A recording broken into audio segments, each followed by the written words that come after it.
राजस्थान की सियासत में एक बार फिर से हलचल है। मौका था मांडलगढ़ में आयोजित एक विशेष कार्यक्रम का, जहां कांग्रेस के वरिष्ठ नेता सचिन पायलट ने पूर्व मुख्यमंत्री शिवचरण माथुर की जन्म शताब्दी के अवसर पर शिवचरण माथुर विकास एवं सेवा संस्थान कार्यक्रम का उद्घाटन किया। लेकिन ये सिर्फ एक संस्थान के उद्घाटन तक सीमित नहीं था, ये एक बड़ा राजनीतिक संदेश था, वो भी पूरे राजस्थान और कांग्रेस संगठन के लिए। इस कार्यक्रम में कांग्रेस के कई वरिष्ठ चेहरे मौजूद रहे। पूर्व केंद्रीय मंत्री एम पल्लम राजू, पूर्व मंत्री हेमाराम चौधरी, सांसद ब्रजेंद्र ओला, मुरारी लाल मीणा, विधायक अभिमन्यु पूनिया, सुरेश गुर्जर, हरिमोहन शर्मा और कांग्रेस के कई नेता मौजूद थे। लेकिन इस कार्यक्रम में पूरी धुरी सिर्फ एक ही नेता बने और वो सचिन पायलट।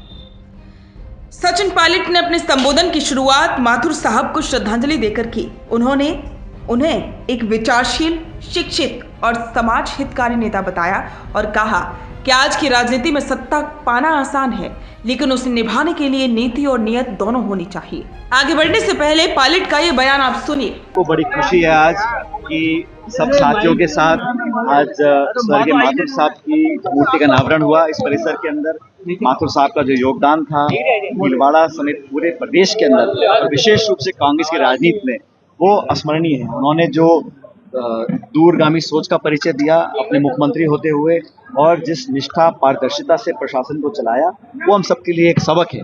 मैं उम्मीद करता हूं कि आने वाली पीढ़ी माथुर साहब की तरह सोच रखेगी, उनके दिखाए हुए रास्ते पर चलेगी। उनकी मूर्ति का अनावरण होना मैं समझता हूँ बहुत एक शुभ अवसर है और मैं तमाम साथियों को, खासकर उनके परिजनों को बहुत बहुत बधाई देना चाहता हूँ। सर, आप कहते हो संवैधानिक संस्थाओं पर हमला हो रहा, अब सीजीआई पर हमला हुआ है, किस तरह देखते हो सर? इससे ज़्यादा दुखद कोई घटना नहीं हो सकती और मुझे लगता है कि ये इसलिए हो रहा है क्योंकि देश में एक ऐसा माहौल पैदा हुआ है पिछले 11 सालों में, जो टकराव की स्थिति पैदा हुई है। सचिन पायलट ने आज की सरकारों पर सवाल उठाते हुए कहा कि समाज में अमीर और गरीब के बीच की खाई खतरनाक तरीके से बढ़ रही है। कुछ लोग इतने अमीर हो गए हैं कि उनके पास अब अपनी दौलत गिनने का भी वक्त नहीं है, वहीं गरीब और ज्यादा पीछे छूटते जा रहे हैं। जाति, धर्म और भाषा के नाम पर समाज को बांटने की राजनीति हो रही है और जब देश का मुख्य न्यायाधीश तक निशाने पर आता है तो समझिए कि लोकतंत्र कितने नाजुक डोर पर खड़ा है। पायलट ने स्पष्ट कहा कि हमारी राजनीति ऐसी होनी चाहिए जिसमें सब बराबरी से भागीदार हों। जो हमसे असहमत है वो भी इस देश के नागरिक हैं। अगर हम समाज को जोड़ेंगे नहीं तो विकास नामुमकिन है। उन्होंने माथुर साहब का उदाहरण देते हुए कहा कि उन्होंने सत्ता में रहते हुए और विपक्ष में रहते हुए भीलवाड़ा जिले के लिए बड़ा योगदान दिया। आज जो उद्योग, फैक्ट्रियां और रोजगार के अवसर इस जिले में हैं, वो उनकी सोच का नतीजा है। पायलट ने मौजूदा बीजेपी सरकार पर भी सीधा हमला किया और कहा कि पिछले 3.5 साल में राजस्थान में कोई संभालने वाला नहीं है। लोग पीड़ित हादसे हो रहे हैं, बच्चों की मौतें हो रही हैं, लेकिन नेतृत्व तो गायब है। उन्होंने कहा कि जब संकट आता है तो नेता पल्ला झाड़ लेते हैं, जबकि शिवचरण माथुर जैसे नेता आपदा में आगे बढ़कर खड़े होते थे। पायलट ने भावुक अपील करते हुए कहा कि आपको जो मजबूती मिलनी चाहिए थी वो नहीं मिली, लेकिन याद रखिए 2028 में मौका फिर आएगा और तब आपको सोच समझकर निर्णय लेना होगा। पायलट ने यह भी कहा कि भीलवाड़ा 36 कौम, 4 धर्मों का जिला है। यहाँ हम सब मिलकर एक नया इतिहास लिख सकते हैं। इस कार्यक्रम और सचिन पायलट के भाषण से कुछ अहम बातें निकलकर सामने आती हैं। कांग्रेस के भीतर उनकी स्थिति और मजबूत हो रही है। बड़े नेता, हजारों कार्यकर्ता और साफ राजनीतिक लाइन, ये महज इत्तेफाक नहीं है। पायलट का फोकस अब सिर्फ संगठन पर नहीं, नीति और नेतृत्व पर भी है। वो खुद को एक ऐसे नेता के तौर पर पेश कर रही हैं जो जनता, संविधान और न्याय के पक्ष में खड़ा है।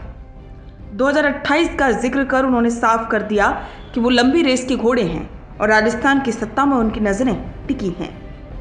तो राजनीति में कई बार शब्दों से ज्यादा माहौल बोलता है। मांडलगढ़ में जो हुआ वो सिर्फ एक कार्यक्रम नहीं था, वो एक नई दिशा, नई सोच और शायद राजस्थान में नेतृत्व परिवर्तन की आहट थी।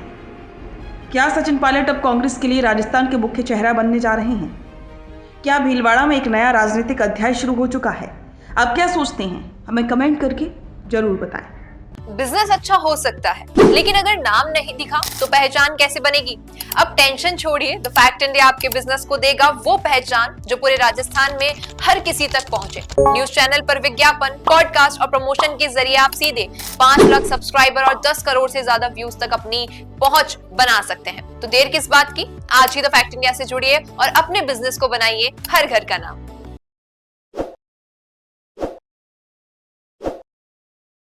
ताज़ा खबरों के लिए विजिट करें द फैक्ट इंडिया की वेबसाइट और डाउनलोड करें द फैक्ट इंडिया ऐप।